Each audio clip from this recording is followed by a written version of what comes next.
These days, the Internet contains eye cancer reference books, images, and even pathology analysis of ocular tumors and orbital diseases. So today I plan to share with you new, interesting, and essential concepts in ophthalmic oncology. Note that this work will include my work, others' work, multicenter international cooperative studies, and analysis of all. Most importantly, this presentation was created to give you the tools to become better ophthalmologists and eye cancer specialists. So let's start with conjunctival cancer's current concepts. For those of you who don't know me, I'm Dr. Paul Finger. I'm director of the New York Eye Cancer Center. I'm an NYU clinical professor of ophthalmology and chair of the Ophthalmic Oncology Task Force for the American Joint Committee on Cancer, or AJCC. So the biggest change in treatment of conjunctival cancers, or ocular surface malignancies, is chemotherapy eye drops. These include both traditional chemotherapy and immunotherapy. I like to label this talk out with excision and cryotherapy, in with chemotherapy eye drops, and even polypharmacy. First, let's talk about the status quo. Most centers are still using excision with adjuvant cryotherapy for conjunctival cancers. I'm still using excision with cryotherapy as well. However, since the advent of topical therapy, the numbers of surgeries I do has been greatly reduced. Plus, in cases of topical chemotherapy, I rarely, if ever, see a symblepharon or a stem cell deficiency that might be seen after those surgical procedures. On your left, you'll see cryotherapy being used to extend the surgical margins. On your right, you're seeing primary cryotherapy to treat large areas of unresectable or chemo-resistant tumor. In general, adjuvant cryotherapy is extremely well tolerated. This is why 20 years ago, I had specialized handheld spatula-shaped cryotherapy tips manufactured. I realized that the dot-like retinal tips made little spots of cryotherapy, whereas in treatment of large surface areas, I needed something flat and large. You'll see there are two sizes, 4 by 6 millimeters, and the larger applicator at 10 by 16. The edges and sometimes the stroma of the squamous conjunctival and corneal carcinoma are gray in coloration. This is easy to see contrasted to the clear cornea and underlying iris, but nearly impossible to distinguish when the tumor is overlying the white sclera. Even with 2 to 3 millimeter surgical and additional 2 to 3 millimeter cryotherapy enhanced margins, recurrences have been noted. Also consider that conjunctival melanomas are known to be what they call sine pigmento or amelanotic. This causes the same exact situation where an amelanotic tumor or white tumor is sitting on top of a white sclera and therefore camouflaged. In contrast to excision and cryotherapy, topical eye drops spread over the entire conjunctival surface. Margins are less important, and more tumor is treated. Therefore, when researchers named Karp, Frucht-Perry, Moecki, and myself introduced topical mitomycin and interferon and 5-FU for treatment of conjunctival tumors, things started to change. At first, we used it for chemo reduction or making tumors small enough to excise. Then we found that we could induce a chemo cure, even for progressively larger and larger tumors. Some used intralesional administration on top of the topical administration to augment its effect.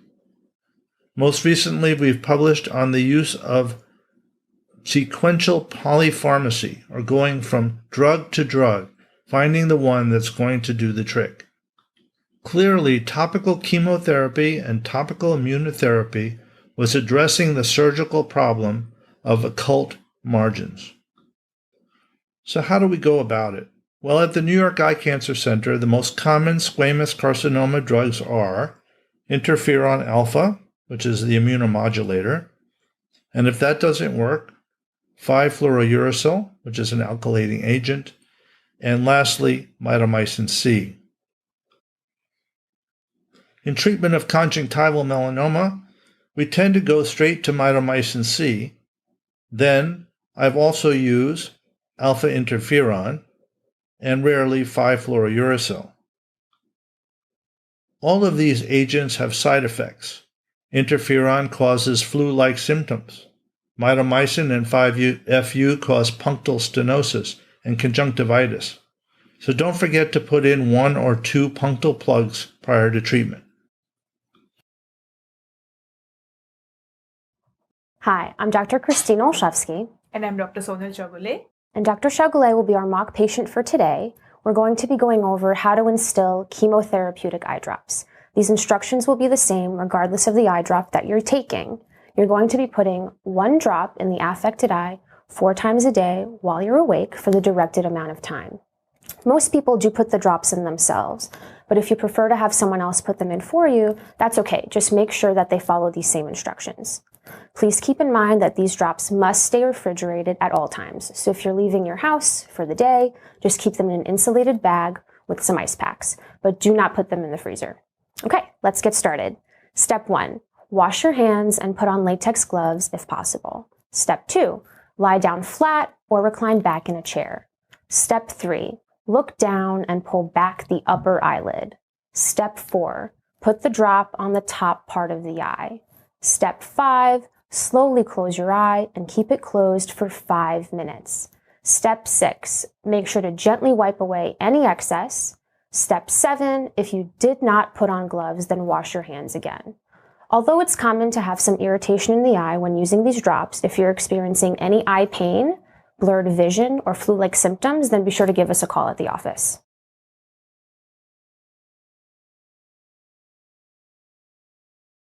Please remember there exist different types of conjunctival squamous carcinoma. There exists the diffuse squamous carcinoma, which tends to grow in a horizontal pattern onto the cornea. It's usually at the limbus and has corkscrew vessels. This tumor is less likely to invade the eye. In contrast, there's the nodular squamous carcinoma.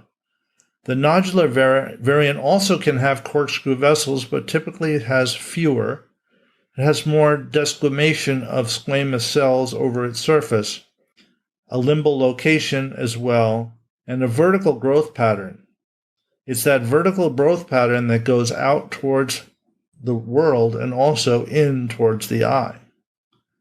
Both forms of squamous carcinoma should be evaluated with high-frequency ultrasound imaging. The reported incidence of intraocular spread is approximately 5%. So what is the role for surgery for ocular surface squamous carcinoma? Well, in this paper, which appeared in the Indian Journal of Ophthalmology in 2018, we asked the question, is surgery still necessary? Here we have an early case. This patient had mostly corneal epithelial squamous. You see the higher power on the upper right. After 3 months of topical interferon, 1 million units per cc 4 times a day, the entire tumor melted away. 2 years after therapy, he has no active disease, and he's ready for discharge.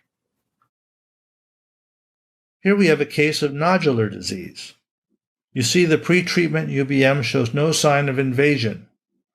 We typically look for angle blunting and uveal thickening.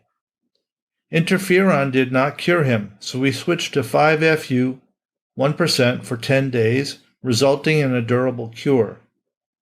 Note that we avoided scleral resection and the risks of deep cryotherapy. Here we have an even more advanced case. At first, 5-FU caused a 95% tumor melt. However, an additional 3 months of topical interferon was needed to effect a cure. In this case, initial treatment with 5-FU 1% was replaced with mitomycin 0.02% to induce a durable cure with 20/20 result. Again, you see we were monitoring with UBM to make sure there was no sign of angle blunting or uveal thickening.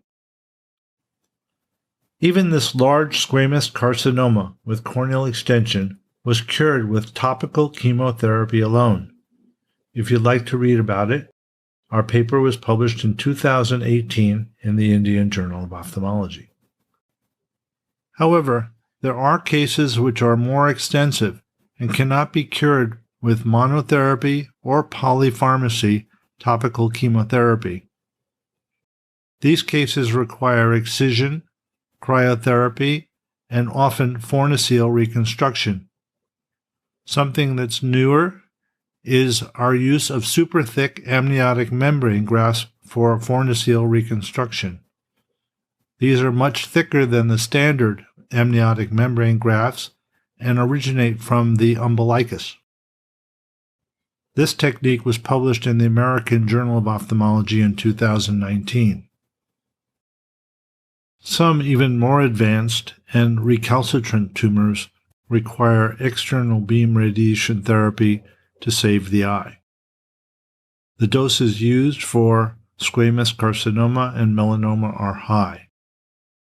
The eyelids, conjunctiva, and anterior segment are irradiated. It's not uncommon for patients to lose their eyelashes and have corneal epithelial disease. Thankfully, most recover and are left with a severe dry eye. Some of the lashes will also recover. However, this image shows you a technique called electron beam image-guided salvage radiation therapy for squamous cell carcinoma of the conjunctiva and cornea. The reason why we use electrons is because they penetrate approximately an inch. This relatively spares the posterior pole, the macula, and the optic nerve. So let's go over some current concepts. Topical drug therapy should be considered a first-line option for ocular surface squamous carcinoma. Topical therapy is rarely associated with symblepharon or corneal stem cell deficiency. Sequential polypharmacy may be needed to cure some tumors. Excision, cryotherapy, and radiation therapy are still needed for select and recalcitrant cases. Anterior segment ultrasound should be performed on all cases prior to treatment and periodically thereafter. Side effects of topical therapy include flu-like symptoms associated with alpha interferon, conjunctivitis, blepharitis, keratopathy, and punctal stenosis associated with 5-FU and mitomycin. So let's segue to conjunctival melanoma. I'd like to share with you two major publications from the AJCC Ophthalmic Oncology Task Force and my fellow Puneet Jain. The first is on multicenter international assessment of the 8th edition AJCC staging system for conjunctival melanoma. This study was performed in 9 countries in 4 continents involving 10 ophthalmic oncology centers. We were looking to see if the AJCC system could be validated for its power to predict mortality. As you can see from this map, we had many centers from North and South America, from Europe, and from Africa. Results of this study include that it accrued 288 patients. Clinical T categories from AJCC included CT1, CT2, and CT3. As you see, the majority were CT1, or smaller tumors. Of those, lymphatic spread was seen in 13 patients, or 4.5%. Most of those were ipsilateral, periodically, and cervical nodes. Metastasis occurred in slightly more than 10% at a mean 4.3 years. Sites of metastasis included liver in almost 46%, lung in 37.5%, brain, and multi-organ. An important outcome of this paper included these Kaplan-Meier survival curves. They show that the CT categories generated from the 8th edition AJCC criteria provide prognostic value in terms of mortality. Conclusions from this paper show that the 8th edition AJCC staging system for conjunctival melanoma predicted metastasis. We also saw that multicenter international collaborative data sharing provided information about the incidence and timing of metastatic disease. It showed us lymph node involvement and organ involvement. In the second paper of this series, published in September of 2020 in the British Journal of Ophthalmology, we looked at treatment and treatment outcomes using the same dataset. Results from this study showed that, around the world, primary treatments included local excision, excisional biopsy with cryotherapy, and exenteration. Adjuvant therapies included mitomycin, plaque brachytherapy, proton beam, topical interferon, EBRT, and secondary exenteration. Local recurrence was noted in 55 eyes and was progressive over the years of follow-up. Multivariate Cox proportional hazards analysis found that T-staging was predictive of local recurrence. Lastly, no other factors, such as tumor ulceration, plica or caruncular involvement, presence of invasive melanoma, and tumor thickness, reached statistical significance for increased risk of local recurrence. So, in conclusion, excision or excision with cryotherapy made up 93.4% of primary treatments. Multiple adjuvant therapies were employed. Increasing AJCC T-stage was predictive of local treatment failure, or the higher T-stage, the more likely treatment would fail. Local treatment failures continued to increase even to our 10-year follow-up. This brings a question of whether these were actually recurrences of the primary or manifestations of a tissue at risk for additional tumors.